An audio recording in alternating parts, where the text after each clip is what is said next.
네, 이제 마지막 강의 살펴보겠습니다. 특별히 지금 이제 인간과 영장류의 그런 유사성과 차이점에 대해서 지금 말씀드렸죠. 이제 거의 이제 결론에 이제 가까웠습니다.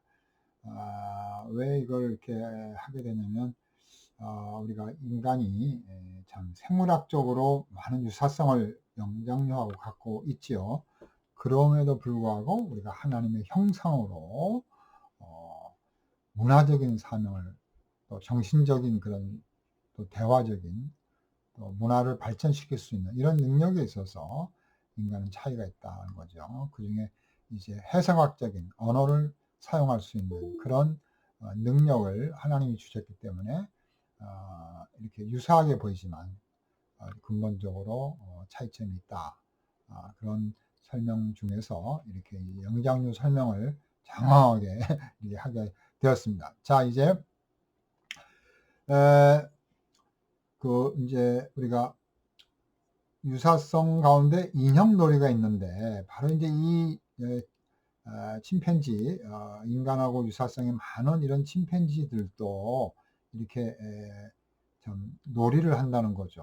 뭐 나무가지 가지고 놀고, 또 수컷들은 이거 가지고 나무 가지고 먹이도 사냥하고, 이렇게 할 때 나무를 사용한다는 거죠. 그러니까 이런 유사성이 있다는 거예요. 그죠? 어, 자, 그렇다면 이제 인간만이 지닌 정신적 기능은 뭘까? 예를 들어서 이런 영장류, 침팬지나 뭐 이런 원숭이 이런 영장류에다가 사람의 고유한 유전자를 집어넣으면 인간하고 같아질 수가 있을까요?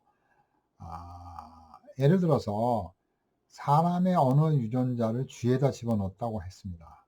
그래서 쥐가 그 소리와 뇌의 변화가 있었다고 합니다. 그죠? 그러나 그거 말을 쥐가 뭐 나는 쥐입니다 이렇게 말을 할 수 있겠습니까? 그거 아니죠. 그러니까 쥐의 그런 본능적인 그런 생물학적인 찍찍찍하는 그것도 할 수 없을 수도 있겠죠. 그러니까 뇌에 변화가 있었으니까 완전히 엉뚱하게 되는 거죠. 그래서 영장류가 인간처럼 되는 것은 불가능하다고 합니다. 영장류에 아무리 인간의 유전자를 집어넣어도 인간이 안 된다는 거죠. 그래서 이 실험에 여기 이렇게 나와 있으니까 여러분들이 보통 침팬지와 98% 이상이 동의를 하지만 그러나 겉모습도 다르고 사람은 말을 할 줄 아는데 침팬지는 말을 할 수가 없다는 거죠. 그래서 실제로 이런 쥐 실험을 했는데 결과적으로 실패, 실험 불가능하다는 것입니다. 자, 그러면 이제 이런 정신적 기능에 있어서 이런 또 교수들이 유인원들과 이제 유인원들을 살펴봤는데, 유인원들은 그런 원인과 결과를 이해를 하고 있어요. 뭐를 해주면 이렇게 먹는 걸 가르쳐 주면 이게 사탕이 있구나. 그래서 그걸 금방 배우는 거예요. 사탕 까먹기. 그런데 우리 사람들은 그 사탕 까먹기를 하면 과정과 처음부터 끝까지 다 배우는 거예요. 그 진정한 교육을 받는데 이 침팬지는 그냥 까기만 하면 먹는 게 있기 때문에 교육이 아니라 생존하고 먹는 거를 알기 위해서 후다다닥 배워가지고 까먹는 거죠. 자, 그래서 연구원들은, 유인원들은 모방은 할 수 있어도 자기가 배운 것을 가르칠 수는 없는 거죠. 또 인간처럼 또 서로에게 가르칠 수 없고, 또 예를 들면 이런 어린아이들의 손가락질이 있습니다. 그래서 이 손가락질이라는 것이 우습게 보이지만 다른 동물에게서는 손가락질이라는 게 없어요. 그래서 의사소통하고 집중을 하고 저거 봐라, 저게 뭐지? 그래서 삼각구조, 어린아이와 또 다른 사람과 저 물건, 이런 삼각구조를 통해서 소통하는 것은 불가능하답니다. 그래서 이걸 이제 증명을 했는데, 그래서 손가락질은 인간의 특별한 정신 기능의 증거랍니다. 근데 아주 작은 차이지만 큰 차이를 만들어내는데 유인원들은 하지를 못하는 거예요. 그래서 어린아이들은 손가락을 향해서 상대방에게 집중해달라, 봐라. 그래서 삼각구도가 되는 거죠. 엄마, 나, 어린아이, 물건. 근데 이런 팀워크, 이게 네트워크가 되는데 이게 안 된다는 거죠, 유인원들은. 그래서 아이들이 관심을 보이고 집중하고, 또 아이와 엄마가 물건이 이게 삼각구조가 형성이 되고, 또 목표물을 공유를 하는데, 이 유인원들은 이런 목표에 대한 공유를 할 수가 없기 때문에 진정한 소통을 못 한다는 거예요. 그래서 유인원들은 같이 모여가지고 힘을 모아서 뭐 사냥도 하고, 그런 어떤 뭐 이렇게 도망도 가고 이런 걸 하지만, 그러나 생각 공유는 못 한다는 거예요. 물건 공유는 가능해도 정신적 생각 공유는 못 한다는 거예요. 그게 전승이 안 되는 거죠. 그래서 바로 이 삼각구도 형성이 인간 교육을 가능하게 해주고, 인간을 인간답게 해준다. 그래서 유인원들에게는 그게 없다. 이런 말을 했습니다. 또 이제 하나의 어떤 열정과 의지에 관하여서 또 실험을 했어요. 이 마츠 수자와라는 사람이 참 여러 가지 시험을 많이 하죠. 우리는 인간들에게 뭔가 잘하면 잘했어 이렇게 이제 하는데, 그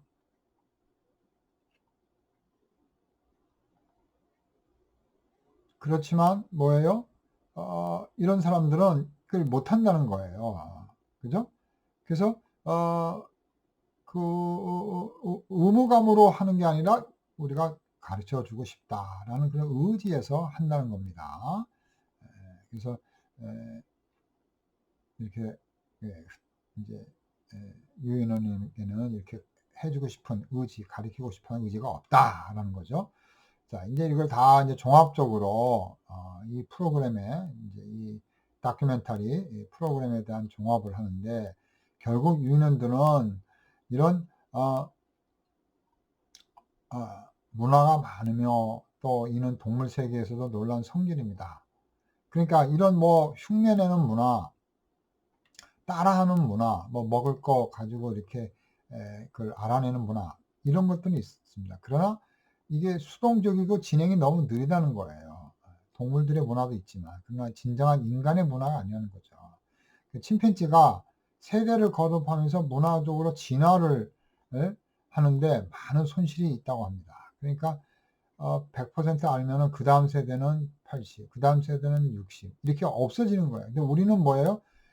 100에서 200, 300, 400 이렇게 증폭이 되는 거죠. 그래서 마이클 토마스라는 사람은, 유인원이 새롭고도 흥미로운 뭔가를 발명했다면 다른 누군가는 배울지 몰라도 유인원들은 못 배운다는 거예요.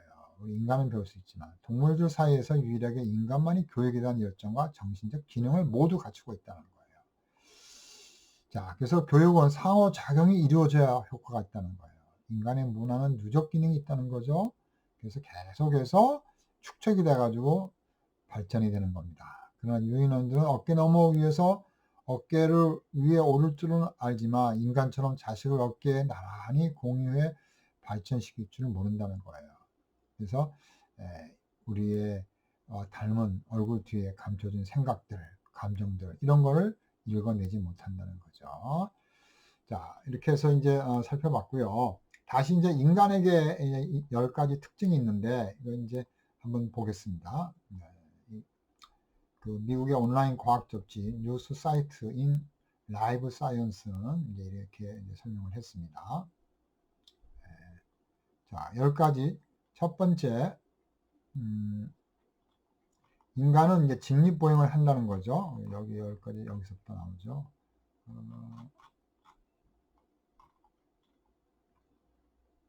그러니까 언어에 관한 것. 첫째로는 인간이 언어를 쓸 수 있는 것. 두 번째는 직립보행. 세 번째는 이제 우리 피부가 아무것도 없다는 거죠. 그래서 털이 이제 없는 거죠.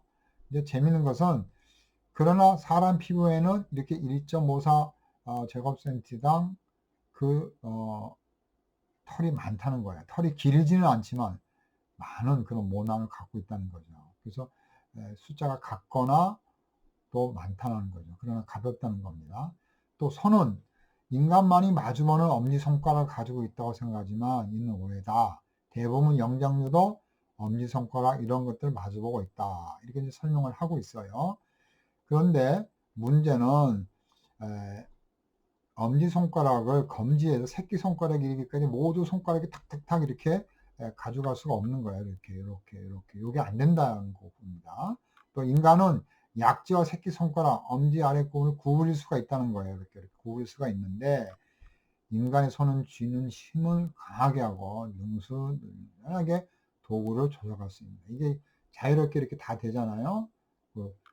그죠? 이렇게 또 손에 쥐는 힘이 강하고 도구를 사용하기 좋다는 겁니다. 그러니까 다른 영장류들은 이걸 꽉 쥘 수가 없기 때문에 힘이 약하다는 거죠. 물론 이런 팔 힘은 세죠. 손은 더 세밀하게 정밀하게 할 수 있다는 겁니다. 지능. 인간이 이제 뇌는 제일 작지만 참 인간이 지능이 제일 높죠. 예를 들면서 조류는 몸무게의 8%가 넘는 뇌를 갖고 있지만 인간은 2.5%밖에 안 돼요. 그러나 인간의 성인의 뇌의 무게가 1.4에 불과하지만 천재들이 난다는 거죠. 의복이 있는 것, 또 인간은 불을 이용한다는 것, 조리를 하고 뭐 음식을 끓여서 먹고 이런 거. 근데 얼굴의 홍조, 인간만이 유일하게 얼굴의 홍조, 얼굴에 이제 수치심, 화, 뭐 분노하면 얼굴이 이렇게 밝아지는데 인간만이 그렇게 된다고 합니다. 그래서 인간을 정직하게 만들어 준다라는 것이죠. 그 다음에 긴 아동기. 우리 인간은 어른이 되기가 힘들잖아요. 오랫동안 부모에게 학습을 받잖아요. 동물들은 금방 나오자마자 걸어 다니고 도망 다니고 뛰기도 하고 그러는데 이런 뭐 물소라든지 사슴. 그러나 인간은 뭐 기어다녀야 되는 거죠. 그래서 긴 아동이 있는 거죠. 긴 아동 기간을 두는 겁니다. 그래서 또 인간의 두뇌는 또 긴 학습 기간이 필요한 거죠. 또 언어를 잘 사용하기 위해서는 그렇죠. 또 폐경이라는 게 있습니다. 그래서 인간은 참 폐경이라는 게 있다고 합니다. 자, 이렇게 10가지의 차이점을 봤고요. 그 다음에 이제 인간이 이제 인간의 기원에 있어서 이제 진화에 대해서 이제 진화론에 있어서 우리가 이제 어떻게 성경과 이렇게 봐야 되는가 이런 관점인데요.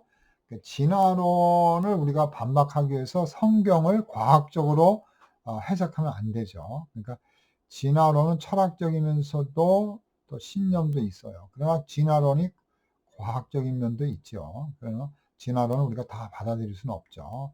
또 진화론이 그런 어떤 초기 생명의 탄생 이런 것들은 설명할 수 없기 때문에 또 진화론도 다 맞다고 볼 수가 없습니다. 자, 그래서 우리는 이런 인간에 대해서 성경에 따라서 우리가 이해를 해야 된다. 하나님이 창조하시고 하나님의 형상대로 창조하셨다. 그러니까 창세기 또 인간의 기원 이 모든 것들이 과학적인 기술이 아니죠. 구원론적인 창조주 하나님이 인간을 창조하셨다. 피조된 하나님의 형상이다. 그런 관점에서 창세기가 기록되었지 이렇게 동물의 생물학적인 뭐 유전적인 그런 관점에서 기록된 게 아닙니다. 자, 이제 마지막으로 성경과 과학의 관점을 보겠습니다. 성경과 과학이 어떤 관계 속에서 이해되는가? 성경과 과학은 서로 필요로 하죠. 우리가 성경만 가지고 과학을 무시하면 일반 계시를 무시하는 거죠. 자연 계시도 계시이기 때문에 그 자연 계시를 무시해서는 안 되죠. 또 과학은 성경 일반 구원 계시를 무시해서는 안 되죠. 아무리 과학적으로 연구해도 하나님을 알지 못하고 시작과 끝을 알지 못하면 그건 비극적이죠. 과학이 너무 허무한 거죠. 자, 의미를 설명해 주지 못하는 거죠.